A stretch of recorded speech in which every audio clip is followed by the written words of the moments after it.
대내외 경제 악화와 급격한 금리 인상으로 금융 소비자의 부담이 가중되자 금융 당국이 나섰습니다. 지난 2월 금융위원회와 금융감독원은 금융권의 금리 인하 요구권에 대한 실효성을 제고하겠다며 제도 개선에 나섰는데요. 금리 인하 요구권은 개인이나 기업이 금융회사로부터 대출을 받은 다음 신용상태나 상환 능력이 대출 당시보다 크게 개선되는 경우 금융회사의 대출금리 인하를 요구할 수 있는 제도를 말합니다. 금리 인하 요구권은 시중은행은 물론 저축은행, 카드사, 보험사 등 이금융권에서도 신청할 수 있으며 상품 역시 신용담보대출은 물론 개인기업 대출 모두 적용됩니다.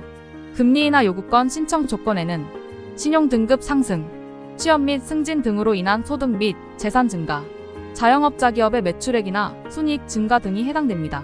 이와 같은 조건이 충족됐다면 모바일 인터넷 뱅킹, 영업점 방문을 통해 금리 인하 요구권을 신청하면 됩니다. 금리 인하 요구권은 2002년 이후 처음 생겼는데요. 당시에는 금융기관이 자율적으로 금리 인하 요구 제도를 시행해왔지만 정작 금융상품 이용자들은 이 제도를 잘 알지 못해 유명무실한 상태였습니다. 이에 금융당국은 2018년 12월 금리 인하 요구권을 법제화하고 각종 개정을 거쳐 2019년 6월 12일부터 시행했습니다.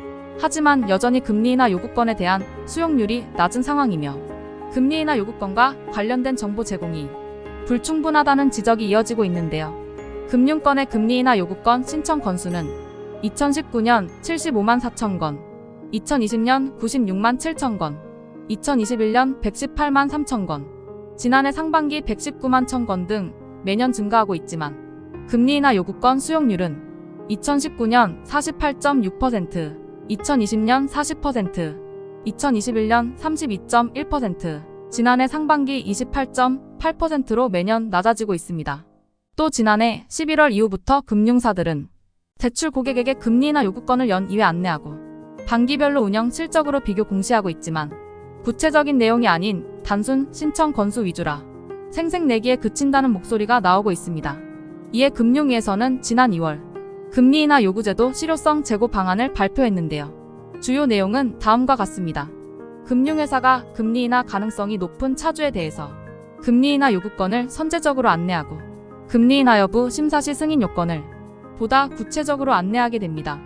또 공시 정보 의미에 대해 충분히 설명하고 공시 대상 정보의 범위를 확대하는 한편 금리 인하 요구권 관련 공시를 개선해 소비자가 금융회사 실적에 대해 자세히 알게 됩니다.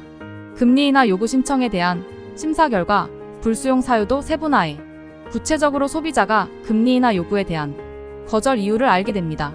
지난 2월부터 주요 은행은 시행되고 있으며 여타 업건들은 올해 상반기 내로 진행될 예정입니다. 하지만 여전히 소비자들의 불만은 끊이질 않고 있는데요. 소비자들에게 실질적으로 필요한 정보가 없기 때문입니다. 아직 각 은행 앱 또는 홈페이지를 살펴봐도 구체적으로 소득, 신용도 등이 얼마나 올랐을 때 얼마나 금리가 인하되는지 등과 같은 내용은 보이지 않습니다. 예컨대 신용점수가 50점 올랐거나 또는 승진했다면 1% 이하 감면 같은 자세한 내용이 없다는 겁니다. 물론 그렇게 자세히 적기에는 어려운 이유가 있습니다. 수백, 수천 개에 달하는 개인 상품마다 약관, 내용 등이 모두 달라 명확한 공통 가이드라인을 잡기가 어렵다는 겁니다. 그렇다면 대안은 없는 걸까요? 일률적인 기준을 마련하는 게 어렵다면 시중은행, 저축은행, 신용카드 등 업건별로 구분해서 객관적인 기준을 마련하는 방안이 있습니다. 서지용 상명대학교 경영학부 교수는 기관과 업건에 따라 차주들의 위험도가 다르기 때문에 시중은행, 저축은행, 신용카드 회사 등으로 구분해 자격 기준을 구체적으로 만들 수 있다고 밝혔습니다. 그러기 위해서는 금융권이 금리 인하 기준을 명확하게 다듬는 등 적극적으로 제도 정착에 나서야 합니다. 최근 금리가 폭발적으로 오르면서 금융권은 사상 최대 실적을 올렸지만 거기에 따른 사회적 역할을 제대로 하지 못한다는 목소리가 큽니다. 금융당국이나 사회적 압박에 밀려서 하는 게 아니라 은행 스스로 책임을 다하려는 자세가 필요한 시점입니다. 토마토픽이었습니다.